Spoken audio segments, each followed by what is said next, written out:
the wrecked stone. It began in silence. Not the kind of silence you find in a quiet room, but the deep, crushing silence of space, where even the most violent events are muted to an eternal hush. Somewhere far beyond the Milky Way, two rogue planets drifted for eons through the black void, remnants of broken solar systems, each carrying its own frozen scars of cosmic violence. Their paths, unseen by any human eye, converged with impossible inevitability. When they met, there was no warning. A blinding flash erupted as their crust shattered, their molten cores bleeding into the vacuum like veins torn open. Gravity twisted into knots, space-time bent and screamed. In that instant of annihilation, something was born, a tear in reality itself.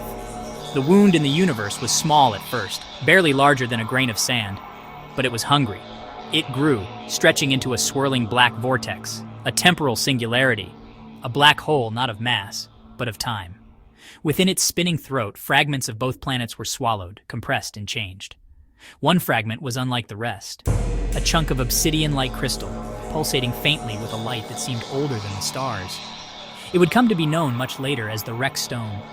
Shaped by forces beyond comprehension, it carried with it a strange property. It existed outside of time, capable of dragging anything it touched into a different future. The black hole coughed it out. The stone tore across the emptiness, slipping between star systems, through gravity wells and cosmic storms, until it reached a small, fragile blue planet orbiting an average yellow sun. Earth. It struck the surface not with a fiery explosion, but with an eerie grace, falling into the churning waters of the Bermuda Triangle, vanishing beneath the waves as though the ocean had been expecting it. For centuries, it slept there. Ships vanished, planes were swallowed, whispers of unnatural fogs and strange lights filled sailors' journals.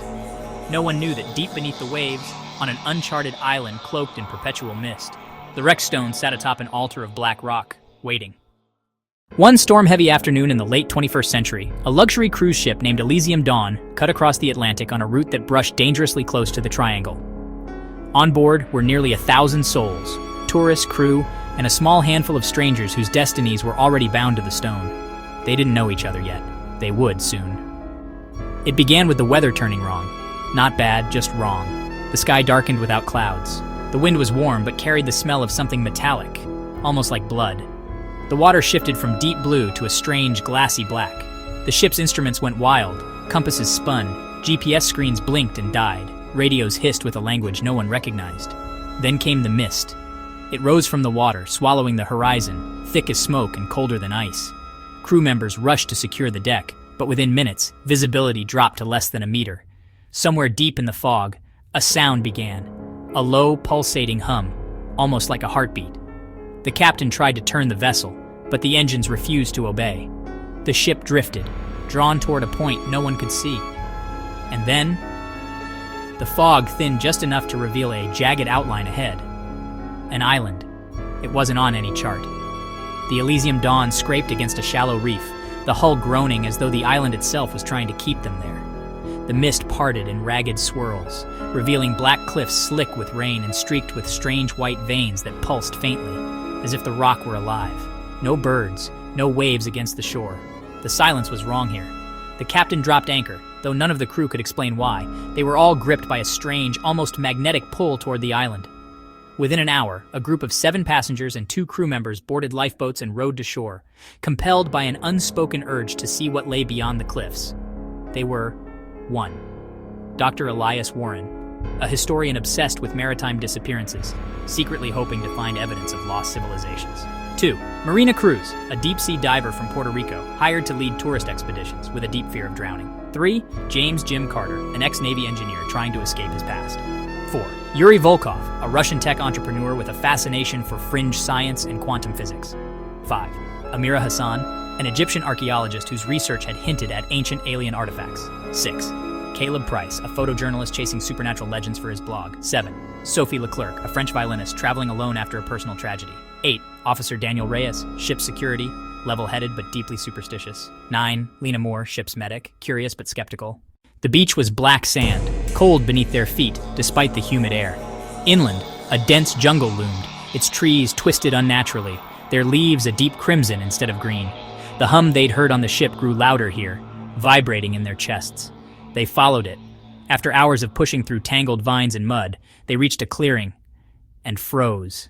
At the center rose a stone altar, carved from the same black rock as the cliffs. Upon it rested the Rex Stone, a crystal shard as tall as a man, its surface perfectly smooth, its depths swirling with shifting constellations that did not match any sky they knew. The hum was coming from the stone. It wasn't constant, it was breathing. Yuri approached first, muttering about energy fields and temporal flux. The moment his fingers brushed the surface, the jungle air warped, colors bleeding into each other. The ground rippled like liquid and the sky split open to reveal a churning tunnel of light and shadow. Yuri screamed, not from pain, but from the shock of being pulled. The others grabbed him instinctively, but the instant they touched the stone, they too were dragged inside. There was no falling, no flying, only being unmade. They awoke separately, not in the same place, not even the same world. The Rex Stone had scattered them across time, each to a different planet in the far future, each to face their own truth, their own horror. Yuri Volkov, the world of the glass sky. Yuri opened his eyes to darkness, but not the natural kind. Above him stretched a sky of glass, a dome that shimmered faintly with trapped starlight. The air was heavy, metallic, and every breath scraped his throat like rust. He lay on a surface that was not soil, but a smooth black material that gave off a faint heat, as though it remembered a fire long extinguished. When he tried to stand, his ears caught the sound, a low clicking, rhythmic, like a mechanical heartbeat. Shapes moved in the distance, tall and insect-like, their limbs jointed and sharp. They walked on two legs but bent forward unnaturally, their heads a mesh of glistening black plates, eyes glowing with cold blue light. They noticed him. In seconds, two of them closed in, moving silently despite their size. Yuri backed away, stammering, "Who? What?" But the words died when one of them touched his arm. It wasn't a grip. It was a scan. It was a scan. The creature's limbs split open like a flower, dozens of needle-thin filaments brushing his skin. Yuri's vision flooded with images not his own. Cities of steel towers spiraling upward until they merged with the glass sky. Humans bent on their knees, eyes blank, wires trailing from their skulls into the ground. Machines tending to fields, not of crops, but of brains, pulsing in nutrient pools. Organic classification, Homo sapiens. Status, archived species. Yuri's stomach turned cold. Archived sounded too much like extinct. They didn't kill him, not immediately. Instead, they bound his wrists with strands of glowing fiber and dragged him toward the horizon. As they moved, Yuri saw the truth. This wasn't a city. This was a preserve. A prison for the last living humans, kept not as citizens, but as specimens in an interstellar zoo. The others here were pale, their bodies thin, their eyes dulled. They didn't speak. Some didn't even blink. A tower rose at the center, its spire piercing the glass sky. The creatures led Yuri to its base, where a black aperture yawned open. Inside was a chamber of mirrors, each one reflecting not his face, but different versions of himself. Older, younger, diseased, deformed, and in some reflections, dead. Every choice you could have made, every life you could have lived. We have them all. Yuri realized too late what this place was. Not just a prison, but a catalog. They didn't simply preserve humans. They collected their possible selves. The last thing he saw before darkness took him again was his own reflection stepping out of the mirror, smiling with his exact face. Except for the eyes, which glowed the same cold blue as the machines. Marina woke to the sound of waves, but when she opened her eyes, she found no sky, no shore. Only endless water in every direction. She was floating, yet she could breathe. The water wasn't quite water. It shimmered thickly, almost like liquid glass, and pulsed with a dim inner light. Something moved beneath her, not a fish, not a shadow, the ocean itself. The surface bulged, forming shapes, a ripple here, a mound there, until a towering column of liquid rose before her, twisting into the vague outline of a face. The eyes were whirlpools, spinning slowly. You are inside me. Marina's instinct screamed to swim away, but the liquid clung to her like invisible hands, holding her in place. I remember your kind. They came in vessels of steel and wood, took from me, poisoned me, feared me. You are different. You have touched the stone. As it spoke, memories flooded her mind. Not hers, but the ocean's. She saw centuries pass in moments, storms rising and falling, entire ships dissolving into the deep, strange lights flickering in the trenches. She saw the wrecked stone sinking slowly into the seabed, long before humans named this place. I will keep you. You will not rot like the others. You will live inside my tides, hear my thoughts, and forget your own. Marina fought, thrashing in the strange liquid, but every movement sank her deeper into its warmth. Her lungs filled, not with water, but with something thicker, alive. She gasped, and the ocean breathed her in. Her vision blurred. The surface above shrank into a distant shimmer. Around her shapes moved, human shapes drifting weightlessly, their eyes open, their faces calm. They weren't dead, they were dreaming. Forever. You will never drown, Marina Cruz. You will never wake either. And then silence. She was part of it now. Elias woke to dust. It fell in slow spirals from a sky the color of old parchment, drifting over an endless plain of white. At first, he thought it was sand. Then he saw the shapes, hollow sockets, twisted jaws, rib cages tangled together. He was standing on a continent made entirely of bones. The air was still, yet somewhere far off, a faint rattling echoed, like wind through chimes. He walked, his boots crunching over centuries of death. Some skulls were human, others elongated and alien. Their teeth spiraled like augers. He bent to examine one, and it looked back at him, its jaw twitching, dust pouring from its eye sockets. The rattling grew louder. He crested a ridge and saw it, a city half buried in ivory dunes. Its towers sculpted from vertebrae, its streets paved with femurs. The architecture was impossible, walls that bent inward like ribs, archways lined with teeth.